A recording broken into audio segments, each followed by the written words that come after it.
За бүгдээрээ сайн байцаана уу байцаана. Ажил хичээлээд нь сайн байгаа үстэй. Өнөөдөр та бүхэнд бас нэг сонирхолтой бичлэг ярьж өгөхөөр бэлдсэн байгаа бөгөөд баг хамгийн их санал орж ирсэн сэдв байж магадгүй. Тэгэхээр чиний итгэж байсан, өгсөж байсан, хийж байсан бүх зүйл чинь яг үүндээ худлаа байсан бол яах вэ? Зүгээр л нэгний чиний толгойд чинь суулгасан санаа байвал яах вэ?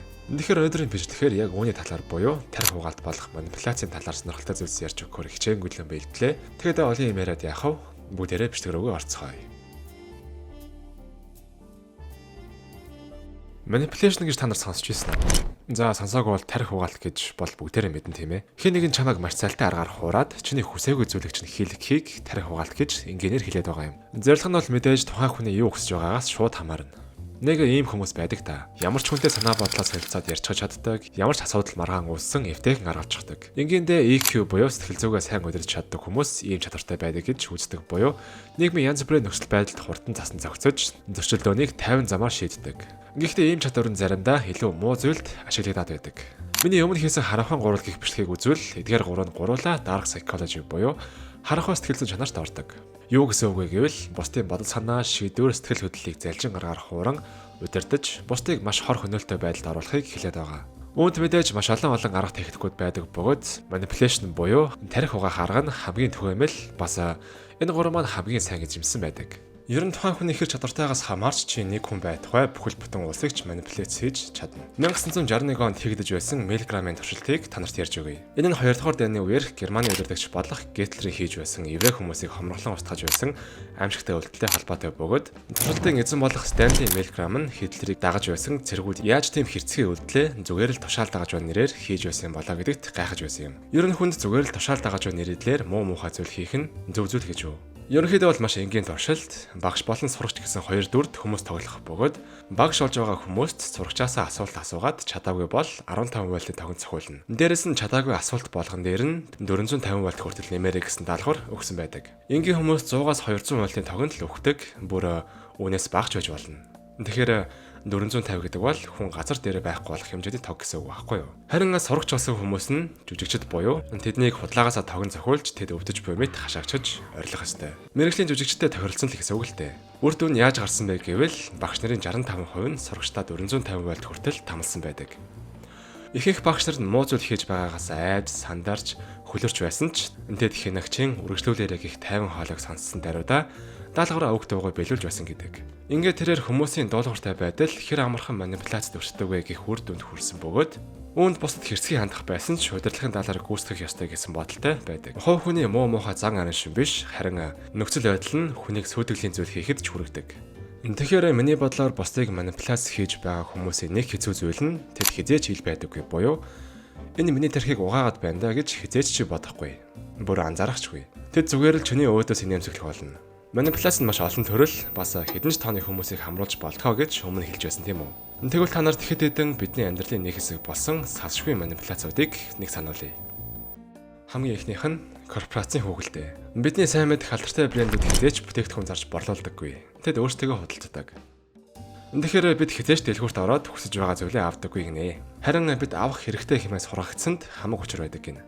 Яг гэвэл орчин үеийн томоохон компаниуд бидний тарих байтугай төрөлхийн инстинктээр тулгуурласан маш нарийн маркетингийн аргуудыг ашигладаг болсон. Жишээ нь 1938 оны ихэнх үед хурмын алмазан бүгж гэж байдаггүй буюу зүгээр л нэг энгийн гоёл чимэг л байсан. Эсвэл зүгээр л нэг чулуу байсан. Харин өнөө үед сүү тавих, эсвэл гэрэлж буй хүмүүс заавал алмазан бүгд солилцох, эсвэл эмэгтэйдээ өгдөг тийм үү. Харин энэ уламжлалын ард De Beers гэх үнэт эдлийн маш том бас маш урт тусааны тарих угаах арга байсан гэдэг. Тэд Холливуудын маш олон романтик кинонуудыг ивент этгэж хайрын хэсгүүдээр дандаа алмазан бүгжийг гаргаж эхэлсэн. Хэвлэл сонь сэтгүүлээр алмазан бүгжний үн цэнд бүхий агуулгыг байнга нийтэлж байсан. Алмаз бол үрдийн мөнх гих үгийг гаргаж ирэн бүх хүмүүсийн толгойд суулгасан. Мөн эрчүүдэд хандан 2 сарын цалингаар авч болох хамгийн зөв зүйл бол хайр гих сурталхуулгыг хийсэн байдаг. Хэдэн 10 жилийн турш алмаз нь бараг л хайрын илэрхийлэл болж байсан ч хэн ч үүнийг яг яагаад гэж асууж байгаагүй л болов. Токсик хосын харилцаа. Тэд чамайг хайран дом болох болно. Гэхдээ тэд болох шийдвэр гаргах үед чи аль хэдийн салж чадхааргүй донцсон байдаг. Энэ төрлийн манипулятор нь чамайг зүгээр л нэг ашиглаад дуустдаггүй. Тарих анхны сэтгэлийг чинь кодолж чамайг хэн болох буюу хуу хүнийг чинь өрхөнд оруулж товчхондоо эвдэж эхэлдэг. Токсик харилцаанд байх үед яг л жинхэнэ хайр дурлал эсвэл донтолтонд байгаатай ажиллахан химийн элементүүд тархинд ялгарч байдаг. Тийм л учраас чи хайр угаасаа л ийм л байдаг юм байна гэж бодоод энэхүү харилцаанаасаа салж чаддаггүй байх нь. Миний хийсэн өмнөх бичлэгийг үзвэл хүний талаар илүү дэлгэрэнгүй бичлэг хийсэн байгаа. Яг манипулятор хүнтэй дотносж байгаагаа мэдхэд баг зэрэг хэцүү байдаг болов уу хэмээн би боддог. Гэхдээ судлаад үзэхэд иймэрхүү хэд хэдэн түгээмэл үйлдэлүүдийг гаргадаг гэж байгаа. Эхлээд тэд чамд үнэхээр их санаа тавина. Халамжлал нь бэлэг өгнө. Үргэлж чамайг л хийнэ. Тэгээд чамд ихэндээ хов зайны уучраа шиг санагдахч зүгээр л өрөх байсныг ойлгоно. Дараагийнх нь тэр гинэт алга болоод гинэт гарч ирдэг. Шүүмжлэн чимээгүй дарамжилж эхэлдэг. Харин үүнд нь чи гомдлох юм бол чамайг хэтэрхий эмзэг байна. Том бол гих мэтэр гимшил мэдрүүлнэ. Үүнээс болоод эцэст нь чи хизээж хийж байгаагүй зүйлийнхээ өмнөөс уушлах байдаг болно. Чамайг хамгийн их хэвддэг бас нэгэн зүйл бол харилцаа салгах гэж оролдох болгонд чамайг урд хожид хизээж байгаагүйгээрээ хайрлаж сайхан үгсийг шидэж эхлэх болно. Тэгээ зүгээр энэхүү тайрагтаа донтон өхөн хөвгтлээ тэсэж амьдрах шаардлагатай болно. Эцэст нь чиний эргэн тойрондох найзууд гэр бүлэгчний хүртэл муугаар тайлбарлах болно. Яг л өөрөөс нь бусад бүх хүмүүс дайснууд шиг. Алгоритм. Гой сайхан аппликейшнуудыг чи байнга л ашиглаж байгаа үстэй. Гэхдээ чи ашиглаад байгаа юм биш. Ашиглуулад байгаа юм. Ер нь бол чамайг өөрөөс чинь илүү сайн мэдээд байгаа машинуудыг ашиглах нь өнөө үеийн хамгийн түгээмэл манипуляц болж байгаа. Энэхүү алгоритм гэж нэрлэдэг байгаа зүйл бол бүхэлдээ биднийг судлах зорилготой гэд хэлчихэд бараг л буруудахгүй байх гэж би бодож байна. Энэ чиний юуг зогсоож байгаа? Юун дээр зүрх тарж байгаа? Юу чамайг бухимдуулж байгаа? Юун дээр чи илүү цаг зарцуулж байгаа гэд бүгдийг нь хянаж байдаг буюу ингэснээр чамд хамгийн таатай, хамгийн дуртай зүйлүүдийг чинь үзүүлж чамайг илүү удаан дэлгэцэнд уйдаг.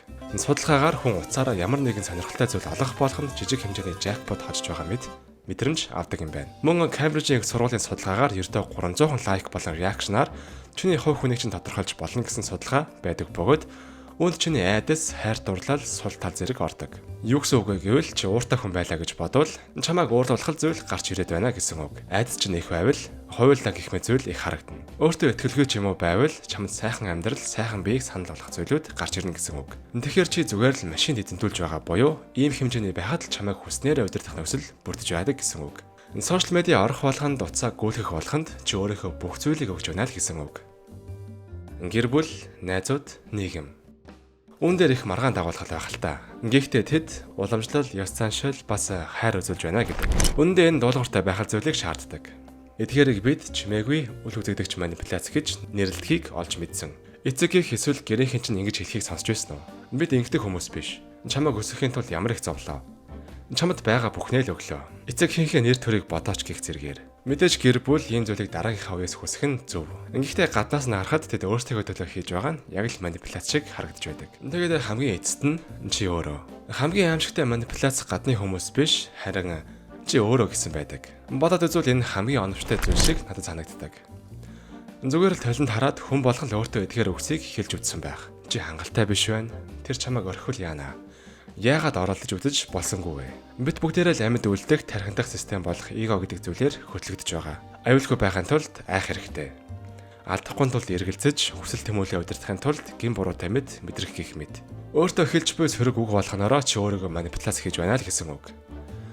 Тэгэхээр энэ бүгдээс гарахын тулд өөрөөсөө эхлэх нь хамгийн зөв сонголт болж байгаа шиг байна.